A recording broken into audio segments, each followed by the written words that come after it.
In this video, we are going to create an expert advisor that utilizes the Williams percent range indicator to make trading decisions. Let's see how we can do that. We start Metaeditor by clicking a little icon or pressing F4. This opens the development environment where we can write and edit our MQL code. The first part of our code includes the necessary library for trading operations. The trade class from the standard library provides simplified trading methods such as PositionOpen and PositionModify. This allows us to manage our trading operations more efficiently. Next, we instantiate a CTrade object named Trade. This object will manage all trading operations, including position management. We then define our strategy configuration parameters. These parameters can be adjusted in the Expert Advisor properties. The LookbackBars parameter specifies the historical range for highs and lows, allowing us to analyze price data over a specified number of candles, which can range from 1 to 1000. The MinCandlesBack parameter sets the minimum age for valid highs and lows, ensuring that we only consider significant price movements. The TrailingOffset parameter defines the safety distance for the trailing stop in points, which can be set between 1 and 20. Lastly, the WPRPeriod parameter sets the period for the Williams percent range indicator. Following this, we declare global variables and handles that will store the state between ticks and indicator data. The WPR handle variable will hold the handle for the Williams percent range indicator, while the WPR buffer array will store the WPR values. The price data array is used to hold the OHLC price data. We also have two Boolean variables, prev-bullish signal and prev-bearish signal, which will track the previous state of bullish and bearish signals. The onInit function is executed once when the expert advisor starts. In this function, we create the Williams percent range indicator handle using the built-in IWPR function. This function takes the symbol, time frame, and period as parameters. We also configure our arrays as time series, ensuring that the newest data is at index 0. This alignment allows us to work with the data in a natural time flow. Finally, we return the success code to indicate that the initialization was successful. Next, we define functions for opening positions. The openByPosition function is responsible for executing a market order for a buy position. It retrieves the current ask price using the symbolinfo double function, which provides the price for the specified symbol. The PositionOpen method of the trade object is then called to execute the buy order. The parameters for this method include the symbol, order type, volume, price, stop loss, take profit, and a comment. In this case, we are opening a buy position with a volume of 0.10 lots, which translates to 10 micro lots. The initial stop loss and take profit are disabled by setting them to 0.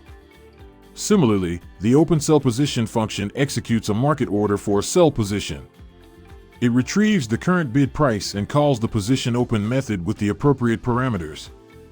Again, we are selling 0.10 lots, with no stop loss or take profit set. The onTick function is the core logic of our strategy and is executed on each tick. In this function, we first retrieve historical price data for analysis. We use the copyRates function to copy H1 candle data for the specified lookback period.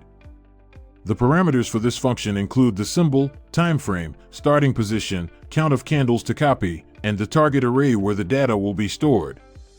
Next, we load the Williams percent range values from the indicator buffer using the copyBuffer function. This function takes the indicator handle, buffer index, starting position, count of values to copy, and the target array. We then check the status of open positions. We initialize a Boolean variable has open position to false and set the current position type to a default value of position type buy. We iterate through all open positions in reverse order to safely identify relevant ones. For each position, we get the unique ticket number and check if it belongs to the current symbol. If it does, we mark that an open position was found and store its type, then exit the loop. Next, we check for WPR signals.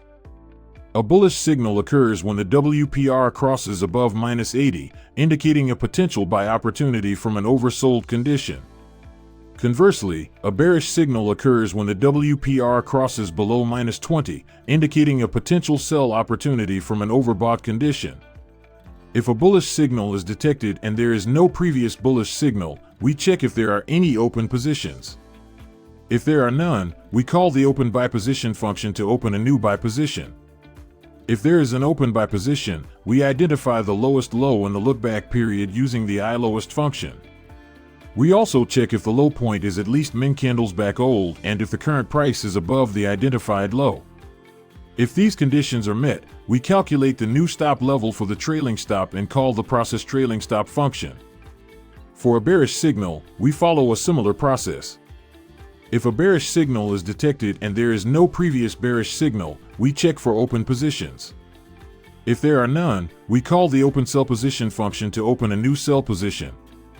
If there is an open sell position, we identify the highest high in the lookback period using the IHighest function. We check if the high point is at least MinCandlesBack old and if the current price is below the identified high. If these conditions are satisfied, we calculate the new stop level for the trailing stop and call the process trailing stop function. At the end of the onTick function, we update the previous signal states for the next tick. The process trailing stop function is responsible for managing the trailing stop for both buy and sell positions. It loops through all open positions in reverse order and selects each position by its ticket number. We check if the position matches the specified type and belongs to the current chart symbol. We then retrieve the current stop loss value and update it based on the position type. For a buy position, we modify the stop loss if the new level is higher than the current stop or if there is no existing stop loss. For a sell position, we modify the stop loss if the new level is lower than the current stop or if there is no existing stop loss. Finally, we press F7 to compile the code. If this was too fast for you or if you don't understand what all the code is doing, you may want to check out the premium course on our website or watch one of the basic videos first. If that works, we go back to Metaeditor by pressing F4 or clicking on the icon. Back in Metaeditor, we press Ctrl and R to start the strategy tester. We select the expert advisor that we have just created, enable the visual mode, and start a strategy test. We should see the expert advisor on the chart. If you are already a premium course member and have an idea for a video like this one, you can send us an email. In this video, we have learned how to code an expert advisor that utilizes the Williams percent range indicator to make trading decisions. We have created a few lines of MQL code that allow us to open buy and sell positions based on specific market conditions. Thank you for watching, and I will see you in the next video.